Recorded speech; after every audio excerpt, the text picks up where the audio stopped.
Hello दोस्तों, स्वागत है आपके अपने YouTube channel three little tutor में। जैसा कि आप लोग जानते हैं कि मैं केंद्रीय विद्यालय एडमिशन से संबंधित जानकारी लाते रहता हूं और इस संबंध में आपके प्रश्नों की एक श्रृंखला लेकर मैं आ रहा हूं और इस श्रृंखला में यह मेरा तीसरा वीडियो है। तो इसमें भी बहुत सारे महत्वपूर्ण प्रश्न लेकर आया हूं। इन प्रश्नों को देखकर आप एकदम खुश होने वाले हैं क्योंकि इनमें आपको अतिरिक्त जानकारी मिलने वाली है। तो चलिए वीडियो स्टार्ट करते हैं और देखते हैं केंद्रीय विद्यालय एडमिशन इम्पॉर्टेंट फैक्ट।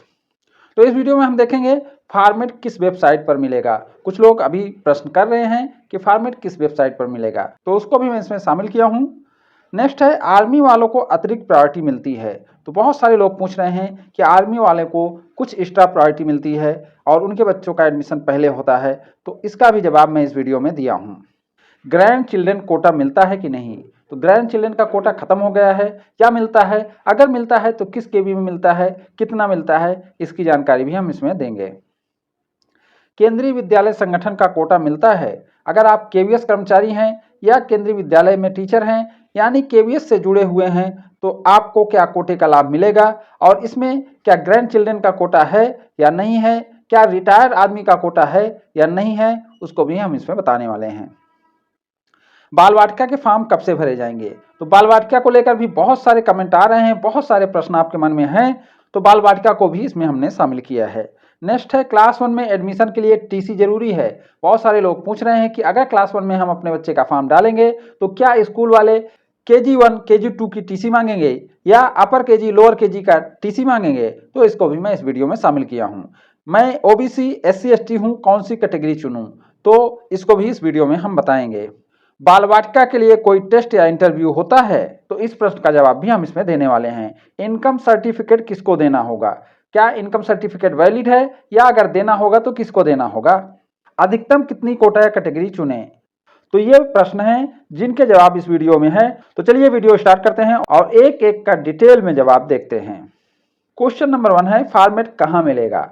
बहुत सारे लोग कमेंट कर रहे हैं कि फॉर्मेट कहाँ मिलेगा, तो KVS ऑनलाइन एडमिशन .kvs.gov.in पर 3 लाइन जो इस टाइप की दिखेगी, लाइन को टच करने पर सभी फॉर्मेट को डाउनलोड करने का ऑप्शन मिलता है। तो आप इस वेबसाइट पर जाइए, इसके 3 लाइन्स को टच करेंगे और डॉक्यूमेंट फॉर्मेट का एक ऑप्शन आएगा, उसको टच करेंगे तो आपको सारे फॉर्मेट मिल जाएंगे।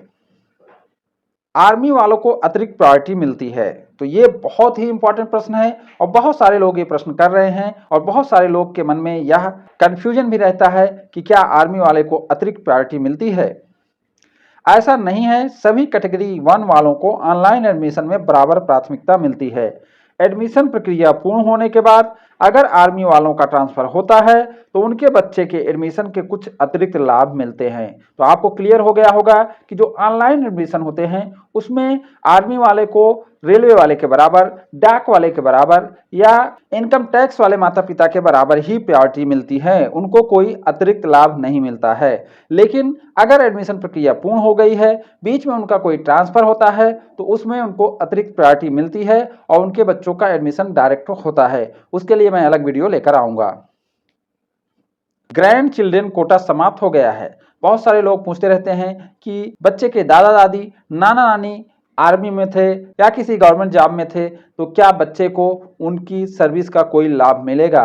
तो इसके लिए मैं कहना चाहूँगा कि ग्रैंड चिल्ड्रन का कोटा अब केवल PSUs या IHL केवी में है, यानी जिस PSUs या IHL में केवी है या उस केवी की स्पॉन्सर एजेंसी है, तो उस PSU या IHL के सर्विंग या रिटायर्ड कर्मचारियों के पुत्र पुत्री या पौत्र पौत्री को प्राथमिकता मिलती है।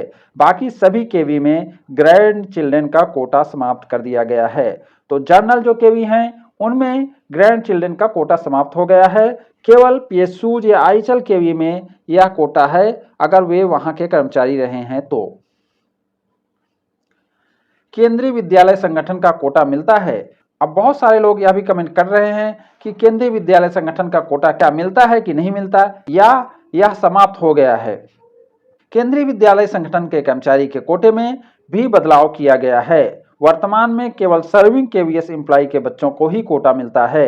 रिटायर्ड एवं ग्रैंड चिल्ड्रन का कोटा अब समाप्त हो गया है। तो पहले जो KVS कर्मचारी थे उनके बच्चों को और जो रिटायर्ड KVS कर्मचारी थे उनके बच्चों को भी एडमिशन मिलता था और उनके ग्रैंड चिल्ड्रन को भी एडमिशन मिलता था, लेकिन अब यह सुविधा खत्म कर दी गई है। अब केवल सर्विंग केवीएस एम्प्लॉय के बच्चों को ही यह कोटा मिलता है। बाल वाटिका के फॉर्म कब से भरे जाएंगे? जिन विद्यालयों में बाल वाटिका की क्लास है उनके फॉर्म क्लास 1 के एडमिशन के बाद आएंगे। इस वर्ष बाल वाटिका 3 के ऑनलाइन एडमिशन सभी केवी में हो सकते हैं।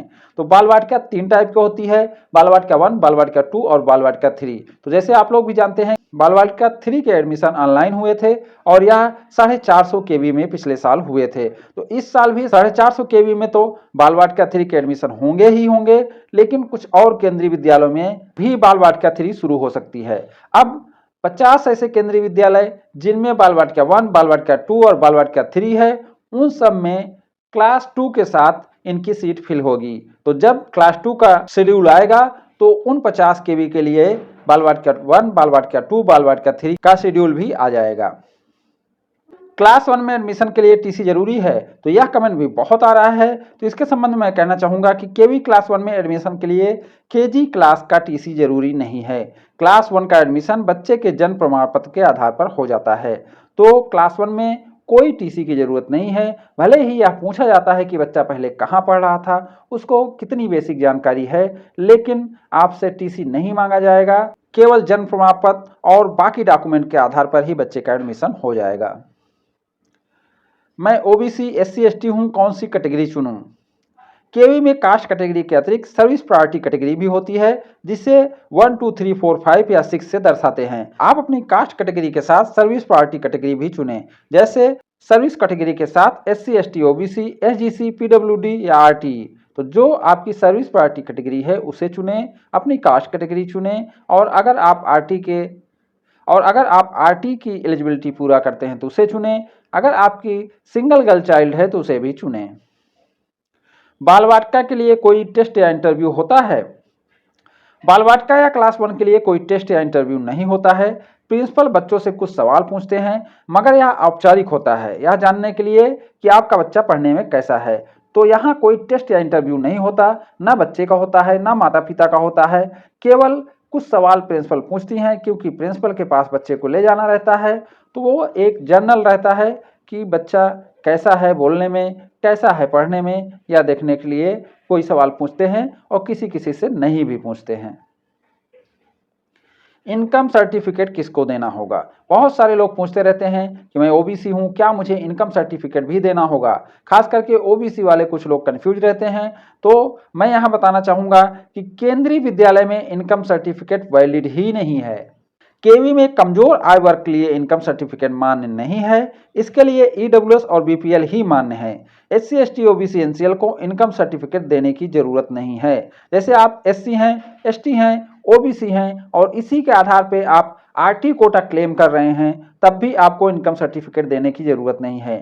केवल आपको जाति प्रमाण पत्र और दूरी का सर्टिफिकेट देना रहेगा। इसी तरीके से अगर आप ईडब्ल्यूएस या बीपीएल हैं, तब भी आपको इनकम सर्टिफिकेट देने की जरूरत नहीं है। ईडब्ल्यूएस या बीपीएल के साथ आपको डिस्टेंस का सर्टिफिकेट देना होगा।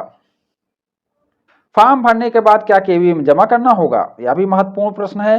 कक्षा 1 और बाल वाटिका 3 का ऑनलाइन फॉर्म भरने के बाद आपको कहीं जमा नहीं करना है, जबकि कक्षा 2 और आगे की कक्षा में फॉर्म ऑफलाइन भरे जाएंगे और उन्हें केवी में जमा करना होगा।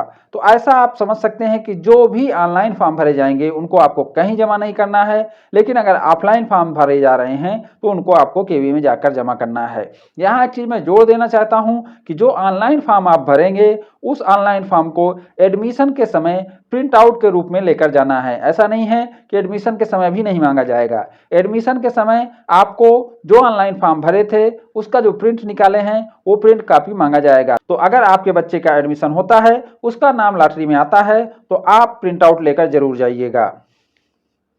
अधिकतम कितनी कोटा या कैटेगरी चुनें? तो यह भी बहुत प्रश्न आते रहता है कि मेरे ऊपर कई कोटा कैटेगरी लागू होती हैं, तो मैं कैसे चुनूं, क्या चुनूं, समझ नहीं आता। क्या अलग अलग फॉर्म भरने पड़ेंगे? क्या मुझे एक ही फॉर्म में सब चुनना है? तो ऐसा नहीं है कि आपको अलग अलग फॉर्म भरना है। आपको एक ही फॉर्म में जो जो चीज़ें होती हैं वह आप चुन सकते हैं। अगर आपको ज़्यादा कन्फ्यूजन है तो हमारा स्टेप बाय स्टेप वीडियो देख लीजिए। उसमें हमने बहुत सारी कोटा और कैटेगरी को चुनकर दिखाया है कि आप किस तरह से एक ही फॉर्म में अपने ऊपर लगने वाली सभी कोटा या कैटेगरी को चुन सकते हैं। तो अगर आपके पास एक से अधिक कोटा प्लस कैटेगरी है तो आप सभी चुन सकते हैं, जैसे कास्ट में जाति, सर्विस कैटेगरी में 1, 2, 3, 4, 5 या 6 चुने, आय वर्ग में कम आय वर्ग में नहीं या ईडब्ल्यूएस या बीपीएल चुने, फीमेल में एसजीसी चुने, अगर पीडब्ल्यूडी हैं तो उसे भी चुने, अगर आप केवी से शहरी क्षेत्र में 5 किलोमीटर और ग्रामीण क्षेत्र में 8 किलोमीटर की रेडियल दूरी पर निवास करते हैं तो उसे भी चुने। तो इतना चीज एक फॉर्म में चुना जा सकता है अगर आपके ऊपर लागू होता है तो। जो आपके ऊपर लागू नहीं होता है उसे नहीं चुनना है। जैसे आप इसमें देख सकते हैं कि जितनी चीजें हैं इसमें वो सभी को चुनना है। जैसे आप कास्ट में जाएंगे तो आपको कोई ना कोई कास्ट चुननी पड़ेगी, चाहे आप जनरल ही चुने। फिर सर्विस कैटेगरी में जाएंगे तो कोई ना कोई सर्विस कैटेगरी आपको चुननी ही है, चाहे 1, 2, 3, 4, 5 या 6 जो भी आप पे लागू है उसे चुनेंगे। कम आय वर्ग में भी आपको कुछ ना कुछ चुनना ही है।